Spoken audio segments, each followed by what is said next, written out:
Live from the headquarters of Ramsey Solutions, it's the Dave Ramsey Show, where debt is dumb, cash is king, and the paid-off home mortgage has taken the place of the BMW as the status symbol of choice.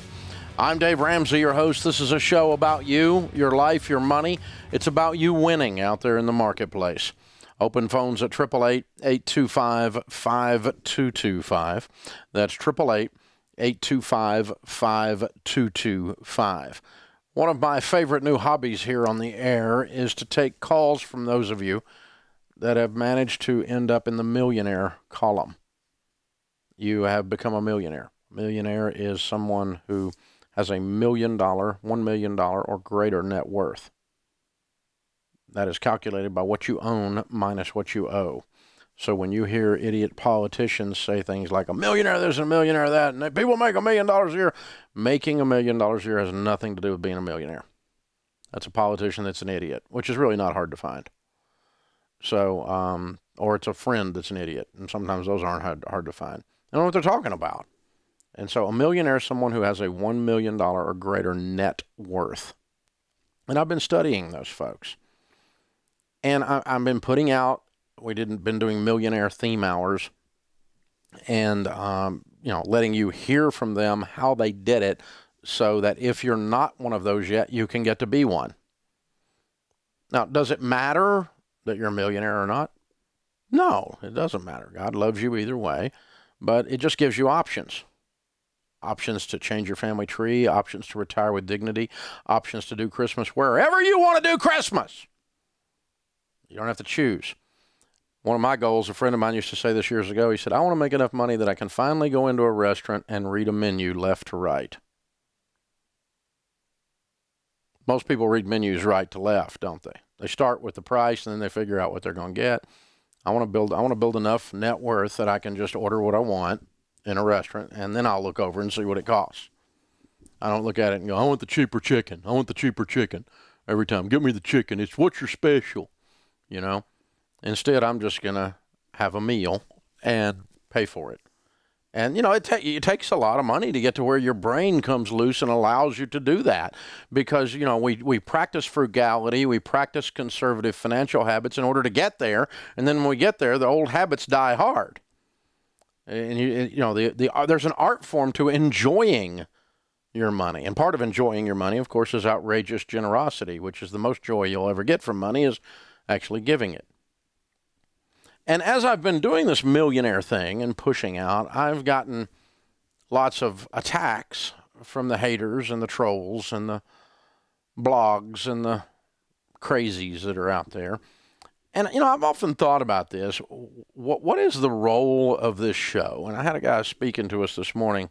Donald Miller is a friend of mine, and we were talking about this. And I got a different framework of looking at it this morning than ever before. There's a group of people, of course, that tell you, if you're a millionaire, you must have inherited your money because it's the only way to have money. And the same group of people or a similar group of people are saying, well, 1%, if you looked at the income distributions in the world, they're just not fair. The evil 1%, the Occupy Wall Street group, right? And there's all this flailing around on the internet. If you haven't seen it, you haven't just run across this group of thought that's out there. The socialism, basically, the redistribution of wealth. Wealth is unfairly distributed.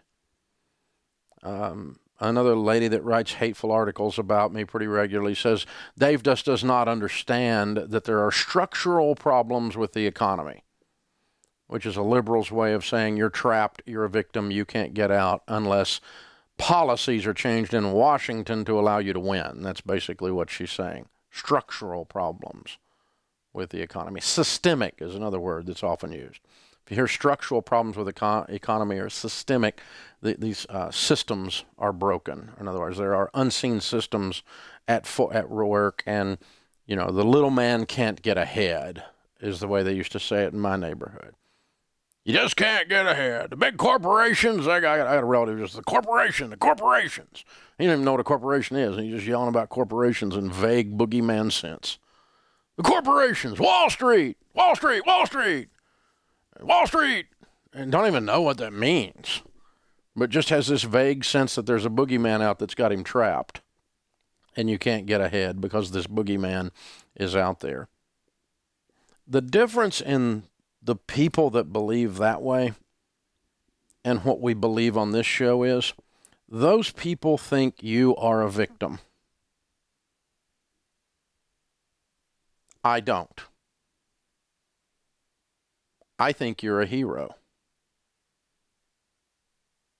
You may be yet to live out your hero story, but I think you're a hero. You may be unsure as to whether or not you'll be able to do it, to go leave the cave, kill something, and drag it home. I don't believe I can be a millionaire. I don't know if it can happen, but I'm the guy that says you can. I think you can. As a matter of fact, I firmly believe mathematically, virtually anyone in America can become a millionaire in the scope of their working lifetime if they set about a plan of doing it.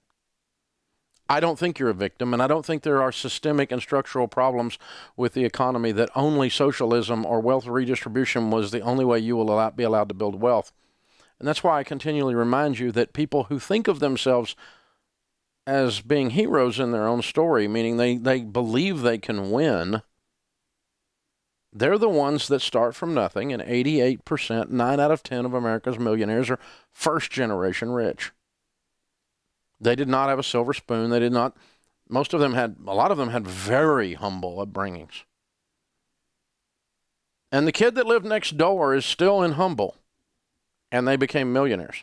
What's the difference in the two? Mindset. And the belief of whether you believe you're a victim, that you're trapped, and that the forces beyond your control are holding you back. That's a type of victimhood. If you believe that, that belief is doing you more harm than anything else. See, I believe you can win. Because I have people stand in my lobby almost every day and scream that they're debt-free, that have overcome unbelievable odds, have lost spouses, jobs, had medical problems, have moved, have been deployed, have one kid to 22 kids. I mean, it's amazing. They've had marriage problems. They've gone through divorces. They got married. That every possible human flaw and problem has shown up, and they won anyway. And they make me believe that you can win. And so I'm here to remind you, you're not a victim. You're a hero looking for a story. You're going to win. Rocky music in the background. You're standing at the top of those steps with your hands in the air. Oh yeah, you can do it. That's why I keep coming down here and doing this show. Because I really believe you can do this. This is the Dave Ramsey Show.